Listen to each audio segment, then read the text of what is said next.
Om Shanti. Good evening. नमस्ते। आप सभी दर्शकों का आज के हिंदी टॉक में स्वागत है। स्वागत है। स्वागत है। तो भाई बहनों, अभी क्या चल रहा है? कौन से महीने चल रहे हैं? श्रावण मास शुरू होते ही क्या होता है? फेस्टिवल्स की धूम मच जाती है ना? और भारत की ट्रेडिशन के अनुसार हम देखें तो श्रावण मंथ से लेकर के श्रावण मंथ से पूजा पाठ आदि भक्ति आदि शुरू होती है और फिर 3-4 महीने तक त्योहार चलते रहते हैं। दिवाली तक त्योहार चलते रहते हैं, है ना? तो उनका आना जाना लगा रहता है। और कौन से मुख्य त्योहार है, ये आप हमारे आने वाले टॉक्स में वैसे भी देखते ही रहेंगे, क्योंकि हम त्योहारों पर टॉक्स रखते ही हैं। उन्हीं में से एक है आज का जो हम टॉक रखा है हमने, तो पवित्र धागों का त्योहार रक्षाबंधन। क्या रक्षाबंधन केवल भाई बहन के संबंध का प्रतीक है, या क्या सिर्फ राखी बांध लेने से किसी की रक्षा हो जाती है? क्या है इस दिन का महत्व? और इस अनोखे बंधन में ऐसे कौन से राज छुपे हुए हैं? तो जैसे आज का हमारा टॉपिक है कि रक्षाबंधन संस्कारों की रक्षा का संकल्प, तो कैसे करें हम अपने संकल्पों की रक्षा, उसके बारे में और विस्तार से हम सुनेंगे। हमारे आज के गेस्ट स्पीकर है जिनसे जिनका मैं आज अम,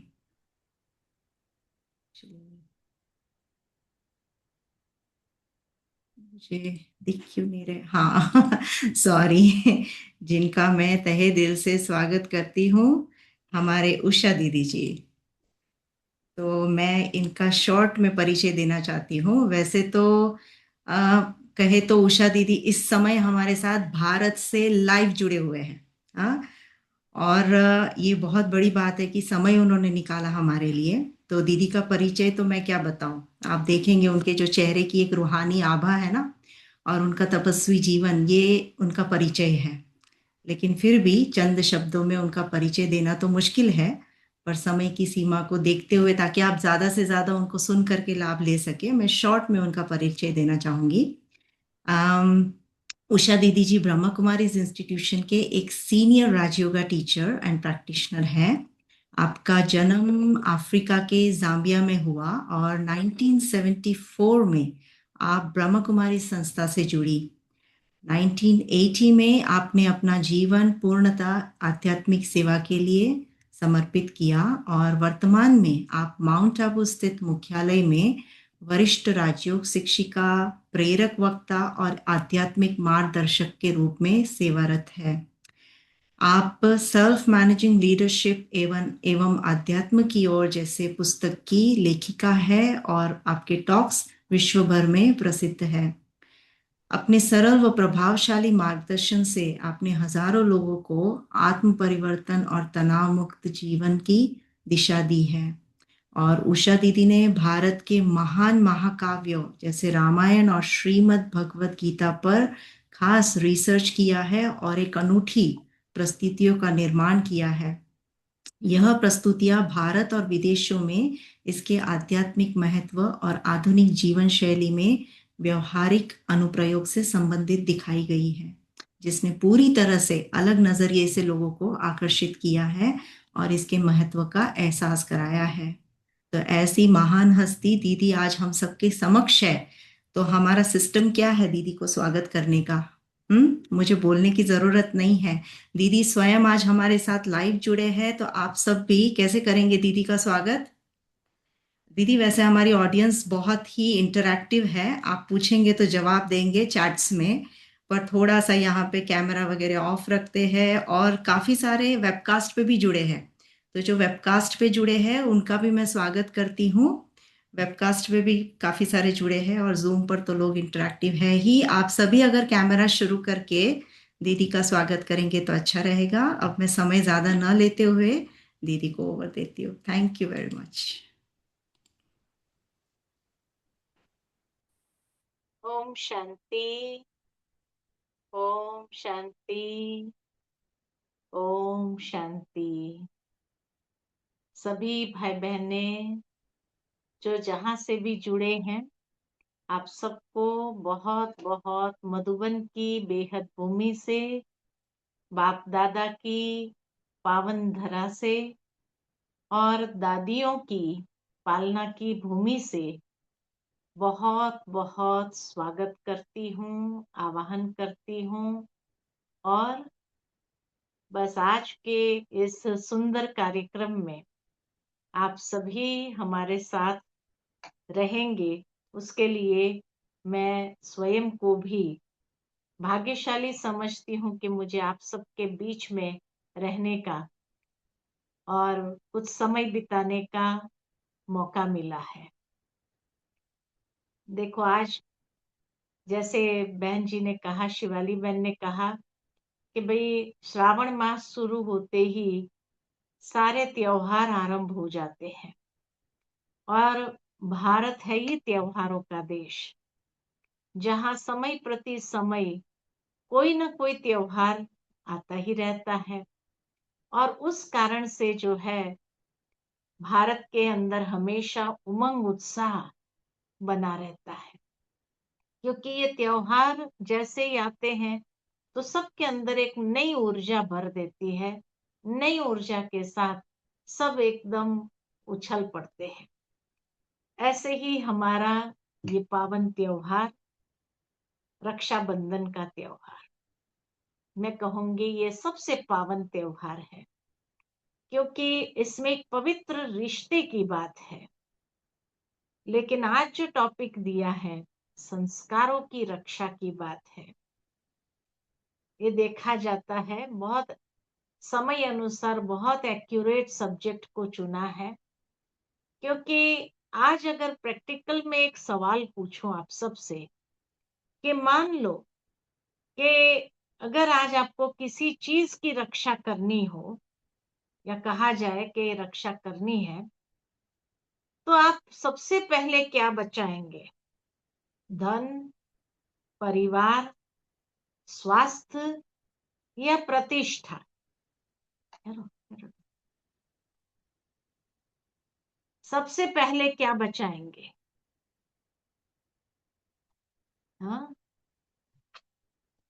इंटरैक्टिव सेशन कहा है, तो इसीलिए मैं पूछ रही हूँ कि अगर आपसे कहा जाए कि कोई चीज की रक्षा करो, तो सबसे पहले किसकी रक्षा करेंगे? धन, परिवार, स्वास्थ्य, प्रतिष्ठा, किसकी रक्षा करेंगे?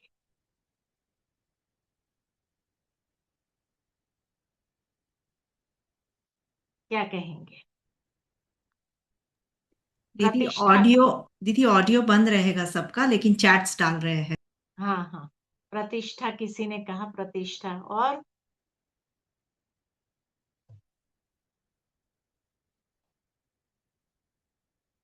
फैमिली, परिवार की रक्षा करेंगे। और किसकी रक्षा करेंगे?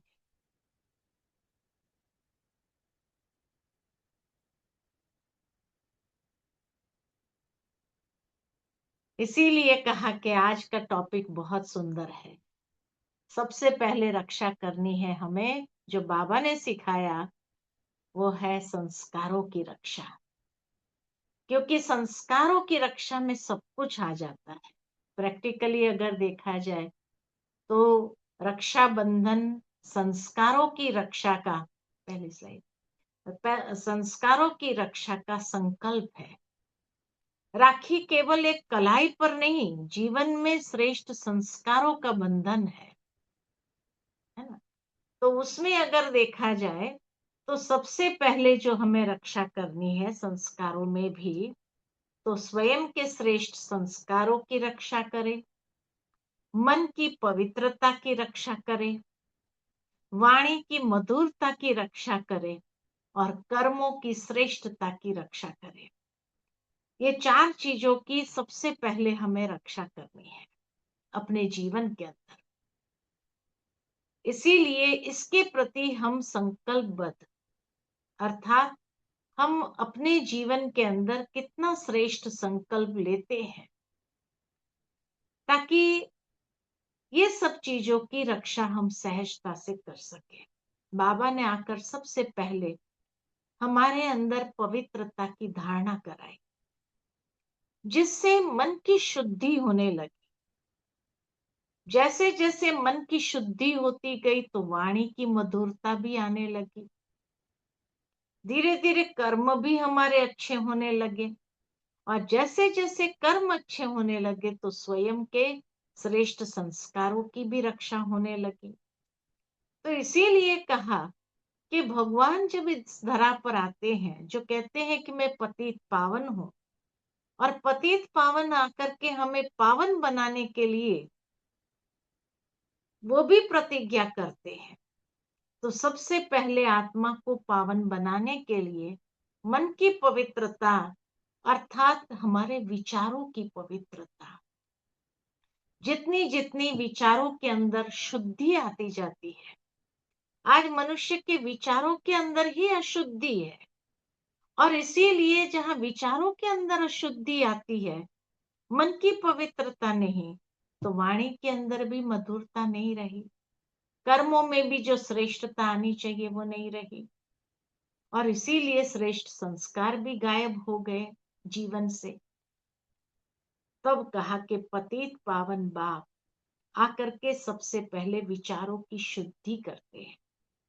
और ये विचारों की शुद्धि कैसे आती है हमारे अंदर? ज्ञान के माध्यम से।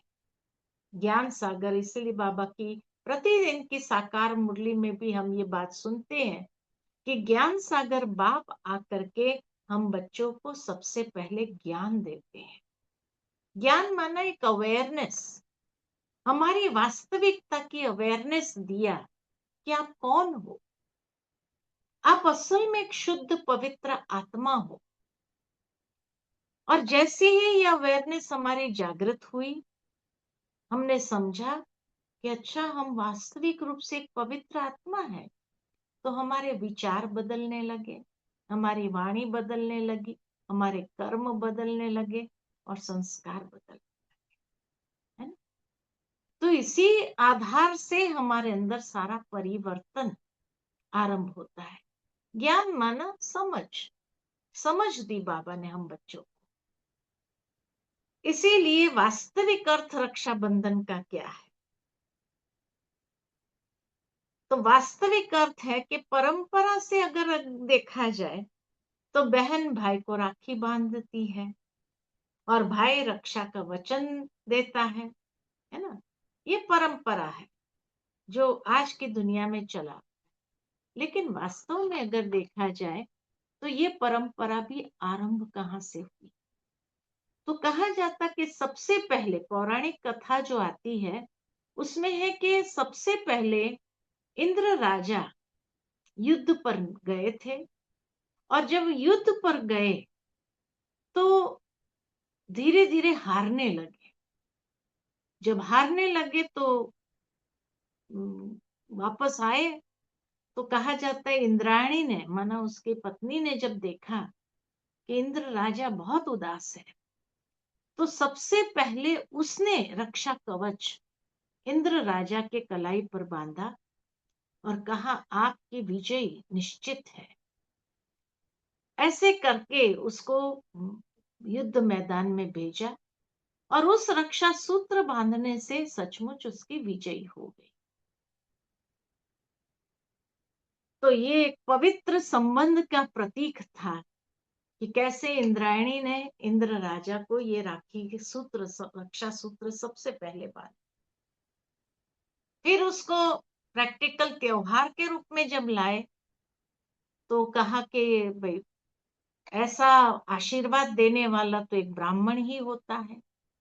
और इसीलिए तब से लेकर के समाज के अंदर ब्राह्मण लोग बांधने लगे, और ब्राह्मण लोग जाते थे बांधने के लिए लोगों को ये रक्षा सूत्र, ताकि भाई हरेक के जीवन के अंदर अनेक प्रकार की मर्यादाओं की रक्षा कर सके। जो उनके जीवन की श्रेष्ठ मर्यादाएं हैं, वो मर्यादाओं की रक्षा करे। उसके लिए ब्राह्मण ने सबसे पहले रक्षा सूत्र बांधा। उसके बाद धीरे धीरे ब्राह्मणों के पास भी टाइम नहीं रहा, तो कौन बांधे रक्षा सूत्र? तो इसीलिए सबसे पवित्र संबंध रहा भाई और बहन का। तो बहनों ने रक्षा सूत्र बांधना आरंभ किया। किस संकल्प से आरंभ किया कि भाई तू मेरी रक्षा करना। लेकिन जैसे कहा जाता, भाई विदेश होता है, बहन देश में होती है, तो कैसे रक्षा होगी। भाई छोटा होता है, बहन बड़ी होती है, तो कैसे रक्षा होती है। तब परमात्मा आकर के हम बच्चों को कहते हैं, जब भाई बहन का रिश्ते में भी वो पवित्रता धीरे धीरे समाप्त होने लगी संसार के अंदर, तब भगवान इस संसार में अवतरित होते हैं और हमें श्रेष्ठ संकल्प के बंधन में बांधते हैं कि बच्चे तुम ये देह नहीं हो, आत्मा हो। तो देह के बंधन से हमें मुक्त करते, अहंकार देह का अभिमान जो आ जाता है, उस अभिमान के बंधन से हमें मुक्त करते हैं। क्योंकि मेरी सबसे बड़ी रक्षा किससे होनी चाहिए? परिस्थिति से, या दूसरों की बातों से, या अपने ही कमजोर संस्कारों से। अपने ही कमजोर संस्कारों से किससे हमारी रक्षा होनी चाहिए? तब कहा कि हमें भगवान आकर के सबसे पहले तो एक श्रेष्ठ संबंध में बांधते हैं, और वो श्रेष्ठ संबंध है पिता और पुत्र का। दूसरा, सर्व संबंध बाबा ने हमारे साथ जोड़े। सर्व संबंध जब हमारे साथ जोड़े, तो सर्व संबंधों के आधार पर बाबा कहते हैं, जीवन के अंदर जो श्रेष्ठ मर्यादाएं हैं, हमें उन मर्यादाओं की रक्षा अपने आप करनी होगी। हमें अपनी स्थिति की रक्षा करनी है। परिस्थिति तो आती रहेगी, लेकिन परिस्थिति के आने के पहले भी, परिस्थिति से भी पहले हमें अपनी स्थिति की रक्षा करने की जिम्मेवारी है। इसीलिए कहा कि ये अवेयरनेस मिली, ये जागृति मिली कि मैं कौन? मैं एक शांत, पवित्र, शक्तिशाली आत्मा हूं। फिर शरीर मेरा एक साधन है, ये जागृति आई। संघर्ष जो हमारे जीवन में है, ये हमारे कर्मों का क्षेत्र है, जहां हमें संघर्ष करना पड़ता है। कर्म के क्षेत्र पर जाएंगे तो वहां ही तो व्यक्ति को स्ट्रगल मिलती है लाइफ में, और उस स्ट्रगल के साथ उसको जूझना पड़ता है। उस स्ट्रगल में जब जब, उस संघर्ष में जब जब हमारी कमजोरी का प्रयोग होता है, गुस्सा आया, अभिमान आया, ईर्ष्या आई, द्वेष आया, उस संघर्ष में जब जब ये कमजोरियों का प्रयोग हुआ, तब तक परिस्थिति का निर्माण हुआ, और वो परिस्थिति मेरी परीक्षा बन जाती है। जब वो परीक्षा रूपी परिस्थिति आती है, तो क्या होता है? मेरी स्थिति हिल जाती है, और हम लाचार हो जाते कि परिस्थिति को हम नहीं बदल सकते हैं। अच्छा, परिस्थिति को नहीं बदल सकते, मेरी स्थिति तो मेरे हाथ में है, उसको तो मैं स्थिर रख सकती हूँ, शांत रख सकती हूँ, प्रेममय रख सकती हूँ। जितना हमारी आंतरिक स्थिति स्थिरता वाली है, एकदम अचल अडोल है, हिलने वाली स्थिति न हो जीवन के अंदर, जितनी हमारी स्थिति श्रेष्ठ होगी, उतना हमारे जीवन के अंदर बहुत सारी चीजों को हम सहजता से बचा सकते हैं। हमारे जीवन की मर्यादाओं को, हमारे संस्कारों को। आज हमारे संस्कारों को सबसे ज्यादा खतरा किससे है? कोई बाहरी चीजों से खतरा नहीं है, हमारे संस्कारों को खतरा भीतर से है। क्रोध से है, अहंकार से है, ईर्ष्या से है, व्यर्थ चिंतन से है, नेगेटिव चिंतन से है। यह सबसे बड़ा खतरा आज हो गया है सोशल मीडिया से, जो हमारे संस्कारों के ऊपर बहुत बड़ा प्रभाव डाल रहा है। और हमारी असली संपत्ति तो संस्कार है। लेकिन आज देखा जाए तो कहा जाता है कि धन गया तो कुछ नहीं गया, उसको तो फिर से कमा सकते हैं। लेकिन संस्कार अगर कमजोर हो गए तो जीवन की क्वालिटी ही बदल जाती है। और ये सारी कमजोरी जब हमारे संस्कारों में आ जाती है, क्रोध, अहंकार, ईर्ष्या, व्यर्थ चिंतन, नेगेटिविटी, सोशल मीडिया, ये हमारे संस्कारों को इस तरह से बदल रहे हैं जो व्यक्ति को होश भी नहीं है कि मेरे संस्कार के ऊपर इसका प्रभाव पड़ रहा है और ये मेरी असली संपत्ति मेरे से गायब हो रही है। गायब हो जाती है तो व्यक्ति, जैसे कहा कि सोशल मीडिया से आज एडिक्ट हो जाता है। तो एडिक्शन ऐसी चीज है कि जहां से वापस लौटना बहुत मुश्किल है। रिहैबिलिटेशन भी किया जाए तो भी बहुत मुश्किल से वो लौट सकता है। तब कहा कि ये संस्कार हमारे हाथ में नहीं रहते हैं और इसलिए आवश्यकता है कि हमें अपने संस्कारों की रक्षा, ये भीतर के जो शत्रु है उन शत्रुओं से करने की आवश्यकता है। बाबा ने हम बच्चों को ज्ञान दिया, दुनिया की आत्माओं को तो इस चीज का नॉलेज ही नहीं है। और जब नॉलेज ही नहीं है तो व्यक्ति तो उसका कल्प्रिट बन जाता है, बहुत सहजता से उसके पंजे में आ जाता है और पता ही नहीं चलता है कैसे अपने आप को सुधार, कहाँ से सुधार, वो भी नहीं जा। ये तो बाबा ने हम बच्चों को ज्ञान दिया है, समझ दी है, तो आज हम अंदर के शत्रु को पहचान सकते हैं। और पहचान करके भी जब क्रोध आ जाता है तो व्यक्ति को, भले उस समय अगर क्रोध के वश हो गए, बाद में उसको रियलाइज होता है मुझे गुस्सा नहीं करना चाहिए, मुझे शांति से काम लेना चाहिए। तो कई बार निर्माण हो करके वो जाकर के सॉरी भी कर देता है, सॉरी उस समय मुझे गुस्सा आ गया। तो कई बार रिश्ते जो बिगड़ जाते हैं तो उसका कारण यही है कि हम उस नेगेटिविटी के प्रभाव में आ गए, ये विकृति के प्रभाव में आ गए। इसीलिए तो इसलिए जागृति आती है तो हम अपने आप को भी संभाल लेते हैं, अपनी मनस्थिति को संभाल लेते हैं और साथ में उन हालातों को भी संभाल सकते हैं और हम अपने संस्कारों की रक्षा भी सहजता से कर सकते हैं। इसलिए कहा परिस्थिति तो निर्मित होती है, परिस्थिति तभी निर्मित होती है जब ये शत्रुओं का प्रयोग हमारे कर्मों में बार बार होने लगता है, तब हमारे सामने परीक्षाएं आती है। आज व्यक्ति गुस्सा करता है तो कर्म में या कार्य क्षेत्र पर जहां पर भी है गुस्सा करता है, अहंकार दिखाता है, तो क्या होता है उसके सामने परिस्थिति तो आएगी, सामने वाला हर्ट होता है और सामने वाला हर्ट होता है तो वो कोई ना कोई प्रॉब्लम क्रिएट करेगा ही करेगा, है ना।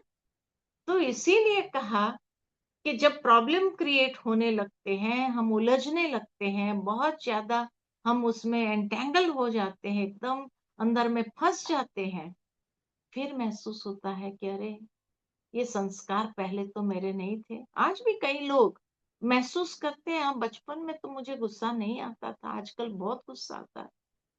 कहते भी हैं पहले तो मेरे अंदर ये नहीं था, आजकल मुझे बहुत ओवर थिंकिंग हो रहा है, नेगेटिव थिंकिंग हो रहा है, महसूस भी कर रहे हैं।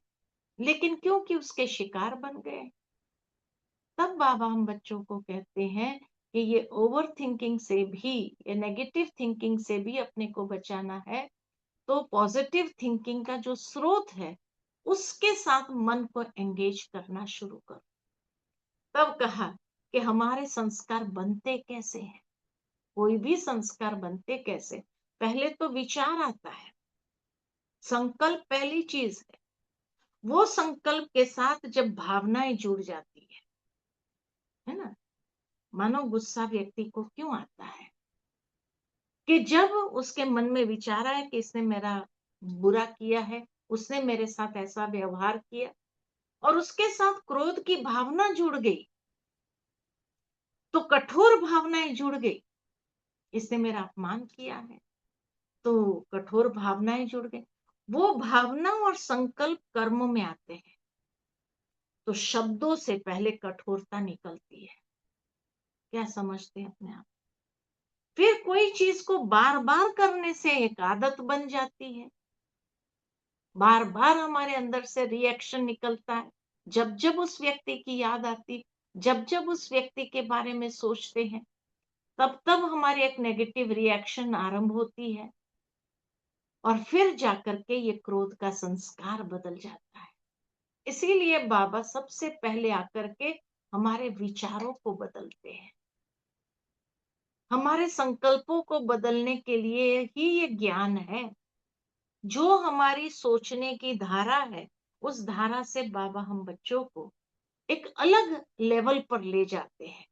और जब अलग लेवल पर ले जाते हैं, तो ये अवेयरनेस ही काम करती है विचारों को परिवर्तन करने की, और तब जाके संस्कार बदलेंगे लास्ट में। और संस्कार बदला तो जीवन बदलेगा। आज प्रैक्टिकली बाबा के बच्चों का जीवन बदलता है।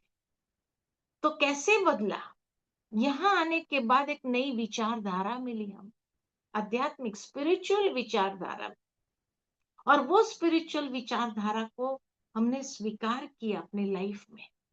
और जब उसको स्वीकार किया, तो धीरे धीरे हमारे संस्कारों में परिवर्तन आने लगे, और संस्कार से फिर जीवन बदलने लगा। इसीलिए संकल्पों को श्रेष्ठ रखना, संकल्पों की श्रेष्ठता को बनाए रखना बहुत आवश्यक हो गया है ना। और ये नहीं, इसीलिए बाबा कहते हैं, अगर वो संस्कार को रियलाइज किया आपने कि हाँ मुझे चेंज करना है, ये रियलाइज किया, तो दृढ़ संकल्प अपने अंदर करना आवश्यक है। कई लोग कहते हैं मैं कई बार संकल्प करती हूँ, लेकिन वो दृढ़ता हमारी बनती नहीं है, वो डिटर्मिनेशन नहीं आती है। क्यों नहीं आती है? ये नहीं कि हमारे में डिटर्मिनेशन नहीं है।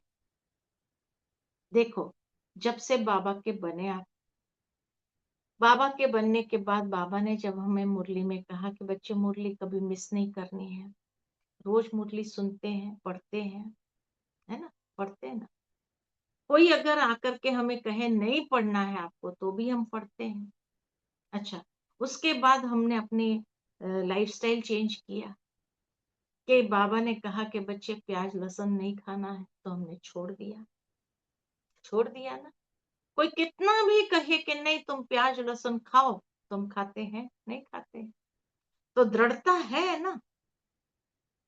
बाबा ने जब हम बच्चों को श्रीमत दी कि बच्चे तुम्हें ये गंदी चीजें नहीं खानी है, तो हमने छोड़ दिया। जो कुछ भी खाते थे, कोई भी अशुद्ध चीज हम खाते थे, वो अशुद्ध चीजें सारी छूट गई। कैसे छूट गई? दृढ़ संकल्प किया ना। आज कोई कितना भी आपको फोर्स करे कि भाई आप कोई बात नहीं, हेल्थ के लिए थोड़ा एग्स खा लेना चाहिए, खाएंगे? नहीं खाते।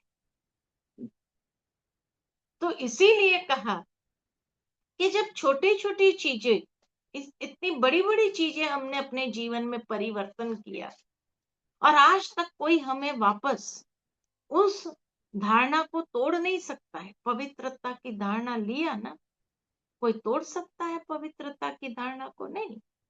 तो दृढ़ संकल्प है ना खुद के अंदर, बहुत अच्छी तरह से दृढ़ संकल्प है।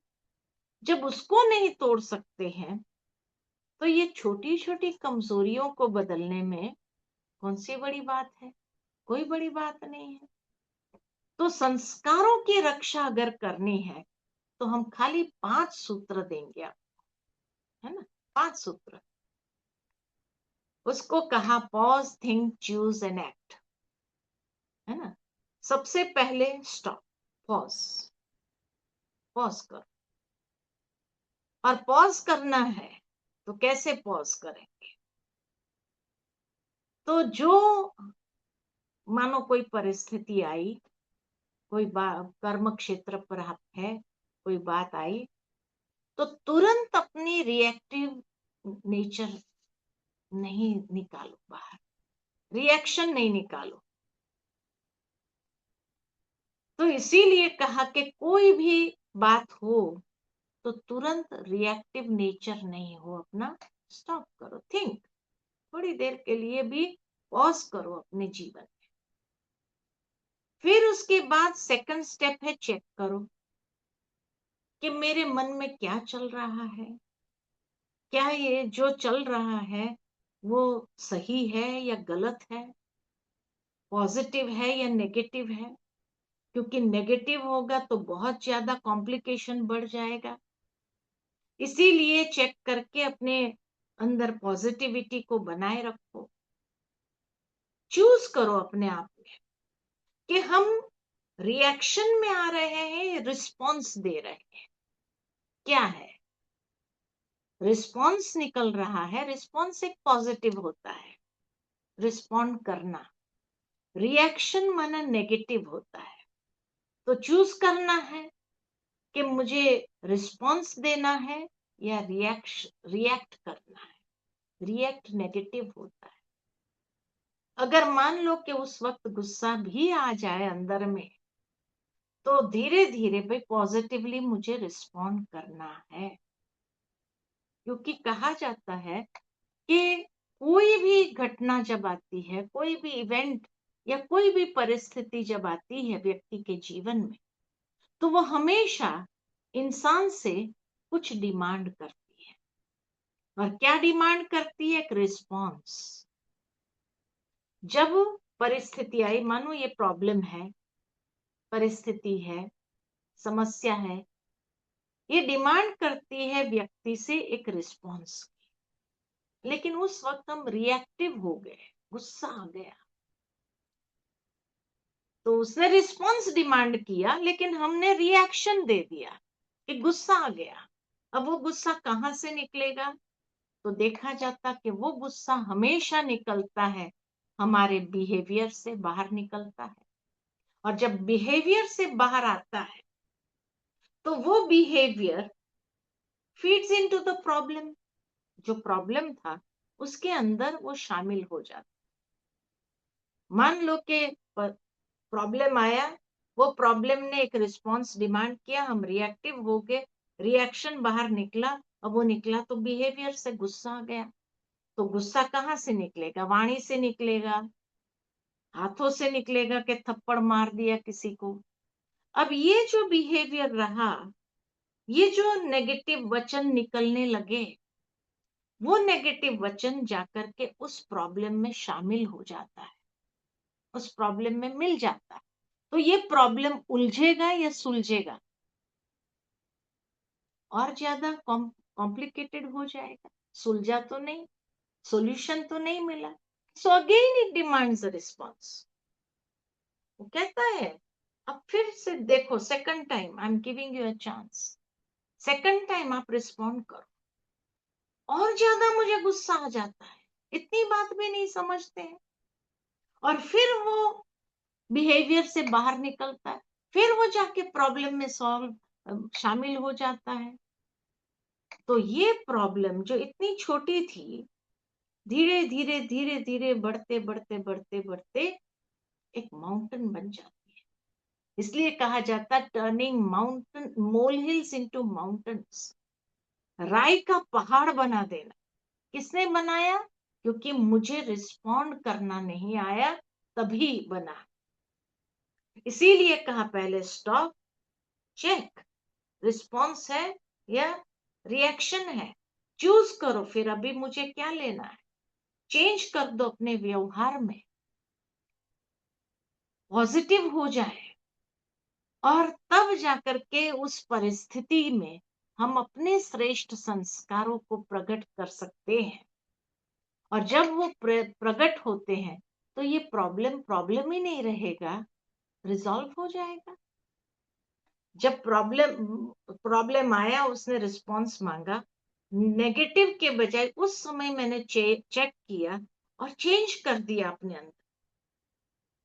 इसलिए कहा जाता है check and change, check, choose and change and then create. ये 4 C's माना जाता है। चेक, चूज, रिस्पॉन्स चूज करना है मुझे, कैसे मैं बहुत प्रेम से, मधुरता से, ये चूज करना है मुझे। चेंज कर दो अपने व्यवहार को। वो व्यवहार जाकर के उस प्रॉब्लम में शामिल होगा पॉजिटिव, तो एक राउंड में ही सुलझ जाता है। टर्निंग माउंटेन्स इनटू मोल, पहाड़ का राई बना दिया।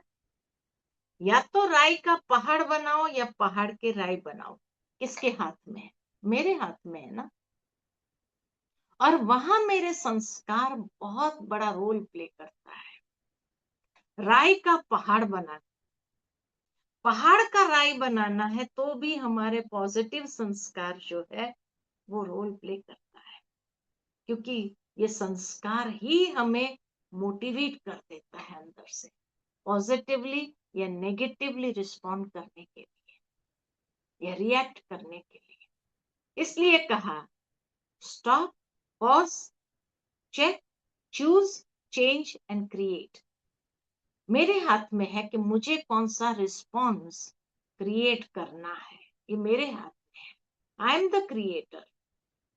इसलिए इस राखी में एक आंतरिक संकल्प लेना है। सबसे पहला संकल्प हमें यही लेना है, मैं क्रोध से अपनी रक्षा करूंगा या करूंगी। दूसरी राखी हमें बांधनी है, मैं व्यर्थ विचारों से अपनी रक्षा करूंगी या करूंगा। तीसरी राखी बांधनी, मैं अपनी वाणी की मधुरता की रक्षा करूंगा। हम देवकुल की आत्माएं हैं। देवकुल वाली आत्माएं वो कैसी वाणी बोलेंगे। चौथी राखी, मैं संबंधों की पवित्रता की रक्षा करूंगी या करूंगा। मेरे संबंध में इनोसेंस, निर्मलता, एकदम प्योर वाइब्रेशंस हो। और पांचवी है कि मैं अपनी आत्मिक स्थिति की रक्षा करूं। मैं अपनी मनस्थिति को बहुत जल्दी खत्म नहीं होने दूंगा। कितनी मेहनत लगी है हमें उसको ऊपर तक ले जाने की, वहां से एक सेकंड में नीचे गिरना नहीं है मुझे। इसीलिए ये 5 राखी अपने आप से बांधना है, तब जाकर के हमारे संस्कारों की रक्षा होगी। क्योंकि आज तो छोटे छोटे बच्चों को भी कितना क्रोध आ जाता है,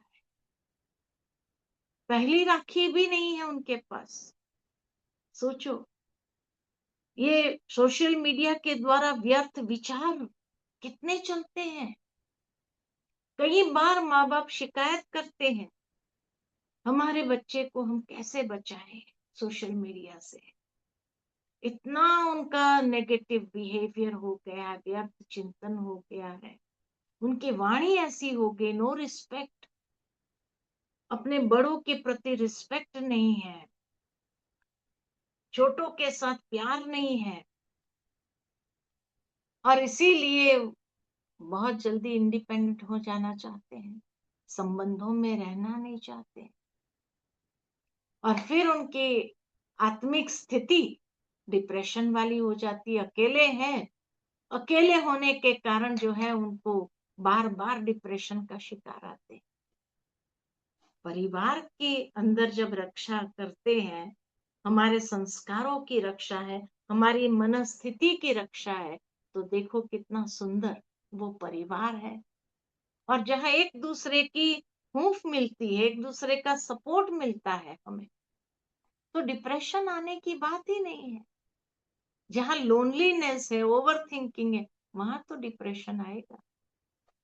तो ये 5 राखी हमें बांधनी है। क्रोध से रक्षा करना है, व्यर्थ विचारों से अपनी वाणी की मधुरता की रक्षा करनी, अपने संबंधों की निर्मलता की रक्षा करनी, और अपने मनस्थिति की, श्रेष्ठ मनस्थिति की रक्षा करने की आवश्यकता है। संबंधों में रक्षा करना कमजोरी नहीं है, ये श्रेष्ठता की रक्षा है। ये एक हाईएस्ट स्थिति की रक्षा करने की बात है। रक्षा का अर्थ केवल दूसरे की रक्षा करना नहीं, लेकिन ये दृष्टि अडॉप्ट करना है कि मैं तुम्हें तुम्हारी कमजोरी से बचाऊंगा। माँ बाप भी जैसे बच्चों को कहते हैं कि हम तुम्हें तुम्हारी कमजोरी से बचाएंगे। यदि कोई व्यक्ति क्रोध करे तो मैं क्रोध से उत्तर नहीं दूंगा, ये है रक्षा। यदि कोई हमारी आलोचना करे, हमारी निंदा करे, हमारे विषय में नेगेटिव बोले, तो मैं अपनी शांति को नहीं खोऊंगा, मैं अपनी शांत मनस्थिति को बना के रखूंगा। तो हमारी कमजोरी से हमें अपनी रक्षा करनी है। यदि कोई गलती करे तो मैं उसकी गलती को अपनी नफरत का कारण नहीं बनने दूंगा, ये है संबंधों की रक्षा। लेकिन उस गलती करते हुए देखते हुए उसके प्रति रहम की भावना रख करके उसको शुभ भावना, शुभ कामना से उसको भी हम परिवर्तन करें, उसकी गलती को भी परिवर्तन कर लेंगे।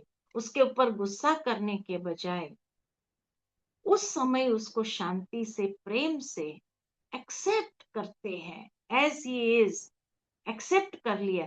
तो जहां एक्सेप्टेंस है वहां पर वो व्यक्ति रियलाइज करता है, अरे मैंने इतना गलत किया तो भी उसने मेरे को डांटा नहीं, मेरे ये नहीं किया। तो धीरे धीरे उसके अंदर भी परिवर्तन आएगा। मैं एक एग्जांपल देती हूँ कि मान लो कि आज की दुनिया के अंदर कोई भी इंसान झूठ बोलता है। लोग कहते हैं ना, वैसे मुझे गुस्सा नहीं आता है, लेकिन जब कोई झूठ बोलता है ना तो बहुत गुस्सा आता है। अब बताओ कि इंसान झूठ कब बोलता है? बताओ, इंसान झूठ कब बोलता है? कहा जाता है कि इंसान झूठ तब बोलता है जब उसको डर रहता है, सामने वाले का डर उसको झूठ बुलवाता है। तो डर एक कमजोरी है, झूठ भी एक कमजोरी है। तो डर के कारण उसने झूठ का सहारा ले लिया। वो शक्तिशाली सहारा नहीं ले सकता, कमजोर है। तो कमजोर होने के कारण वो कमजोरी का सपोर्ट लेता है। तो डर है मन के अंदर, मन के अंदर डर होने के कारण वो झूठ का सहारा लेता है, सपोर्ट लेता है। अब आपने समझ लिया कि उसने तो झूठ बोला है, लेकिन आप अपना मेडिटेशन करके आए, अच्छे स्पिरिचुअल डिस्कोर्स आपने सुना, और ये सुनने के बाद आपने समझ लिया कि उसने झूठ बोला। आप उस समय वहां खड़े न रहो या वहां से चले जाओ। या जैसे ही आपने समझा कि इसने झूठ बोला और आपको गुस्सा आ गया, तो गुस्सा शक्ति है या कमजोरी है? गुस्सा भी तो कमजोरी है। तो एक कमजोर इंसान आपको तुरंत कमजोर बना सकता है। तो पावरफुल कौन हुआ? वो हुआ या आप हुए? आपने मेडिटेशन किया, डिस्कोर्स, स्पिरिचुअल डिस्कोर्स सुना, उसके बाद भी उसने, कमजोर व्यक्ति ने जो कमजोरी का सपोर्ट लिया और आपको तुरंत गुस्सा आ गया, आपको कमजोर बना दिया ना। तो पावरफुल कौन हुआ? वो हुए, आप हुए। आपको उसको एम्पावर करना चाहिए, उसके बदले आप उसके उसमें आ गए। लेकिन अगर उस समय शांत रह करके, समझने के बाद भी कि उसने झूठ बोला, शांत रह करके वहां से चले गया, अपने कैबिन में जाकर के आप अपना काम करने लगे, अब उस व्यक्ति के अंदर जो है ना एक युद्ध चलता है, संघर्ष चलता है कि मेरे को झूठ नहीं बोलना चाहिए, सच बोल देता था, क्या होता था? दो सुनने को मिलता था, बस वही ना, कोई और थोड़ी बात होगी। अंदर में उसको युद्ध चलती है, आधा पौना घंटा युद्ध चलती, उसके बाद वो आपके पास आएगा हिम्मत करके कि सर आपसे एक बात करनी थी। आप कहेंगे बोलो। वो फिर सारा डिटेल में एक्सप्लेन करने लगता है, ऐसा हुआ था इसलिए ऐसा हुआ, ऐसा हुआ इसलिए ऐसा हुआ, इसलिए तो ऐसा हुआ, इसलिए मुझे ऐसा करना पड़ा। आप मुस्कुराकर उसको इतना कह दो, चलो बहुत अच्छा किया आपने बता दिया। अब वो व्यक्ति का डर बढ़ेगा या कम होगा? बढ़ेगा या कम होगा? कम होगा। उसने सोचा मैं तो नाहक डर रहा था कि ये मुझे डांटेगा, लेकिन सर ने तो डांटा ही नहीं। तो खुश हो गया, अब उसका डर कम हुआ। दूसरी बार कभी ऐसी सिचुएशन आई, ये नहीं कि वो सच बोलेगा, लेकिन झूठ भी नहीं बोलेगा, चुप रहेगा, साइलेंस में रहेगा। फिर बाद में आपके पास हिम्मत करके आ जाएगा और कह सारा एक्सप्लेन करेगा। आप उसको फिर शाबाश कहो, थैंक्स, आपने बता दिया, बहुत अच्छा किया। अब उसका डर बढ़ेगा, खत्म होगा, और खत्म होता गया, उसका डर ही तीसरी बार जब ऐसी सिचुएशन आएगी तो वो हिम्मत करके कुछ सच बोलेगा, पूरा सच नहीं, कुछ सच बोलेगा, और बाद में आकर के आपको पूरा सच बताएगा। फिर आपने उसको शाबाश किया, तो स्लोली एंड ग्रेजुअली आप उसको एम्पावर कर देते हैं, उसके संस्कारों की भी रक्षा किया। तो संबंधों में जो रक्षा करना है, हमें एक दूसरे को एम्पावर करना है अपनी अच्छी वैल्यूज से, और अपनी वैल्यूज से हम उसको भी, उसकी भी रक्षा करके उसको बचाना शुरू करते हैं, और इस तरह से उसके अंदर हिम्मत आने लगती है। इसीलिए कहा, हर आत्मा के अंदर श्रेष्ठता को देखो। हर व्यक्ति का 3 रूप है। पहले तो वो आत्म स्वरूप, कि वो भी मेरी तरह एक आत्मा ही है। दूसरा जो भूमिका वो बजा रहा है, वो भी एक एक्टर है, मैं भी एक एक्टर हूँ, एक्टर की भूमिका निभा रहा है। और तीसरा कि इस परिस्थिति से मैंने अपने जीवन में क्या सीखा, तो मैं एक विद्यार्थी भी हूँ। इस दृष्टि से व्यक्ति नहीं, उसके संस्कार दिखाई देंगे, और मैं तुम्हारी कमजोरी को नहीं, तुम्हारी श्रेष्ठता को देखता हूँ। तो हर आत्मा को एक विशेष आत्मा है, तो उस विशेष आत्मा की विशेषता को देखना है। तो बार बार रिएक्ट करने के बजाय हम जब उसकी श्रेष्ठता को देखने लगते हैं, तब धीरे धीरे उसको एम्पावर भी कर सकते हैं कि देखो भाई, तुम्हारी ये श्रेष्ठता है, और तुम इस श्रेष्ठता के आधार से देखो तो कितना अच्छा कर सकता है। उसको भी रियलाइज करा दिया, और रियलाइज करा दिया कि ये भी एक विशेष आत्मा है, तो उसके अंदर भी हिम्मत आ जाती है और विशेष कार्य करने लगते हैं। तो संकल्प शक्ति, परिस्थिति बदले, स्थिति नहीं, स्थिति हमारी श्रेष्ठ रहे। सिर्फ ये कहना पर्याप्त नहीं कि मुझे क्रोध नहीं करना चाहिए, इसके बजाय पॉजिटिव एफर्मेशन देना है। नेगेटिव जहां नहीं शब्द आए ना, क्योंकि हम देवकुल की आत्मा है, सतयुग की आत्मा है, सतयुग में कोई नेगेटिव शब्द नहीं था, और नेगेटिव शब्द न होने कारण हमारा ब्रेन जो है ना, नेगेटिव शब्दों को कभी कभी रिकॉग्नाइज नहीं करता है, वो पॉजिटिव एफर्मेशन को बहुत अच्छे तरह से रिकॉग्नाइज करता है। तो इस तरह से अगर हम जब, जिस दिन हम ये उठ करके ये संकल्प लेते हैं, आज मुझे गुस्सा नहीं करना है, आज मुझे गुस्सा नहीं करना है, ये संकल्प देने के बजाय क्या होता है, जब ये संकल्प देते हैं ना, मुझे गुस्सा नहीं करना है, मुझे गुस्सा नहीं करना है, उस दिन ज्यादा गुस्सा आता है। क्यों? क्योंकि आज मुझे गुस्सा नहीं करना है। अब हमारा ब्रेन नहीं शब्द को रिकॉग्नाइज नहीं करता है, तो आज मुझे गुस्सा नहीं को कट कर देता है, करना है, इसलिए ज्यादा गुस्सा आता है। तो हमेशा अपने मन को पॉजिटिव एफर्मेशन दो, अगर गुस्सा नहीं करना है तो मैं शांत आत्मा हूं, मेरी वाणी मधुर है, हर परिस्थिति में भी स्थिर रहता हूं, हर आत्मा के प्रति शुभ भावना है, मैं अपने श्रेष्ठ संस्कारों की इस तरह से रक्षा करता हूं।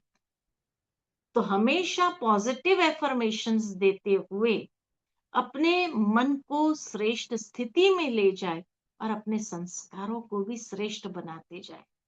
जो बार बार ये सोचता है, वह धीरे धीरे अपने संस्कार जो बनते जाते हैं, उस संस्कारों से स्वयं को बचाता है। इसलिए कहा कि कभी भी एक संस्कार को चुने, एक संकल्प ले, आज स्वयं से पूछे, हम चेक करें सारा दिन कि मेरा कौन सा संस्कार कमजोर रहा। क्या मुझे आज बार बार गुस्सा आया, क्या हुआ, कौन सी परिस्थिति, दूसरी बात, कौन सी परिस्थिति मुझे सबसे ज्यादा डिस्टर्ब करती है। सारे दिन में देखो किसने डिस्टर्ब किया आपको, कौन सी परिस्थिति में आप डिस्टर्ब्ड हो गए। तीसरा, उस परिस्थिति में कौन सा श्रेष्ठ संस्कार प्रकट कर सकता हूं। ये ऑल्टरनेटिव क्या है, गुस्से के बदले ऑल्टरनेटिव मेरे पास क्या है, श्रेष्ठ संस्कार कौन सा है जो उस परिस्थिति में मैं अप्लाई कर सकता हूं। और आज से मेरा एक संकल्प क्या होगा, है ना। तो ये चार बातें अपने आप से पूछे, चुने और फिर अपना दृढ़ संकल्प मजबूत करें, है ना। उसमें कोई भी प्रकार के हमें ये नहीं करना है, क्या बोलते हैं, हमें डनलप के तकिए नहीं लगाने हैं। जैसे कहा जाता है भारत के उसमें शास्त्रों में कि ध्रुव दृढ़ संकल्पधारी था। ध्रुव ध्रुव जो था दृढ़ संकल्पधारी था, और उसने जब संकल्प लिया कि मुझे एक टांग पर खड़ा होना है, तपस्या करनी है, तो उसने ये नहीं कहा कि भाई मैं दिन में तो खड़ा रहूंगा, रात को सो जाऊंगा। दृढ़ संकल्प माना दिन रात हो कुछ भी, तपस्या है उसकी। इसी तरह उसने ये संकल्प नहीं लिया कि भाई मैं जब धूप होगी तो मैं खड़ा रहूंगा, बारिश आएगी तो मैं अंदर आ जाऊंगा, छांव में करूंगा या छत के नीचे खड़ा रहकर करूंगा। नहीं, तपस्या तपस्या होती है, संकल्प संकल्प होता है। उस संकल्प को डनलप के तकिए कमजोरी वाले नहीं लगाओ। जितना कमजोरी वाले डनलप के तकिए लगाएंगे तो क्या होगा, कहीं ना कहीं हम हिलने लगेंगे, बहुत सहजता से हमारी स्थिति हिल जाएगी। तो इसलिए आज मेरी राखी, मेरा संकल्प, आज मैं स्वयं को राखी बांधता हूं। सबसे पहली, क्रोध से मुझे रक्षा करनी है, व्यर्थ विचारों से रक्षा करनी है, अहंकार से मुझे अपनी रक्षा करनी है, नकारात्मक दृष्टि से रचना कर, नेगेटिव विजन से मुझे रक्षा करनी है, और कमजोर संस्कारों से रक्षा करनी है। एक विशेष संकल्प, परिस्थिति चाहे कैसी भी हो, मैं अपने श्रेष्ठ संस्कारों को नहीं छोड़ूंगा। तो ये 5 राखी हमें अपने आप को बांधनी है। जब मैं उसको बांधती हूँ तो जीवन के अंदर परिवर्तन सहजता से आने लगता है। इसीलिए स्वयं के साथ श्रेष्ठ संकल्प हम लेते जाए। 2 मिनट बाबा की याद में बैठे, आत्मिक अनुभव करे, वो श्रेष्ठ संकल्प अपने मन के अंदर ले, जिससे हमारे संस्कारों की श्रेष्ठता सहज हो जाती है। तो आराम से बैठे, अपने आप को मैं एक शांत स्वरूप आत्मा हूं ये अनुभव करें। मैं एक ज्योतिर्मय आत्मा हूं। मेरा मूल संस्कार शांति, पवित्रता, प्रेम और शक्ति है।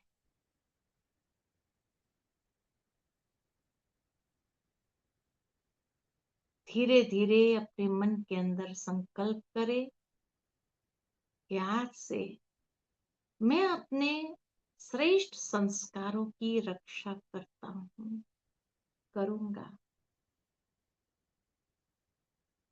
परिस्थितियां बदले लेकिन मेरी स्थिति श्रेष्ठ रहे। कोई मुझे दुख दे, मैं सदा शुभ भावना को प्रवाहित करूंगा। मैं शांत हूं, शक्तिशाली हूं। मैं श्रेष्ठ संस्कारों वाली आत्मा, देवकुल की आत्मा। वो दिव्यता, निर्मलता, मेरे संस्कारों में समाई हुई। कर्म क्षेत्र पर बातें आएगी,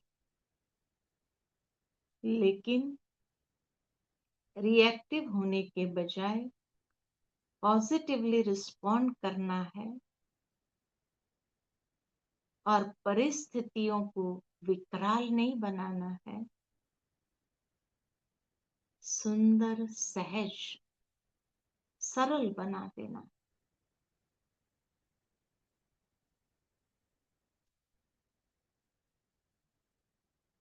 ये रक्षा मुझे अपनी करनी है।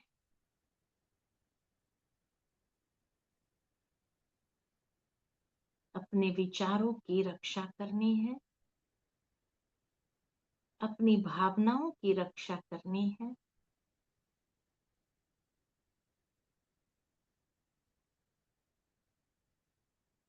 अपने जीवन के मूल्यों की रक्षा करनी है,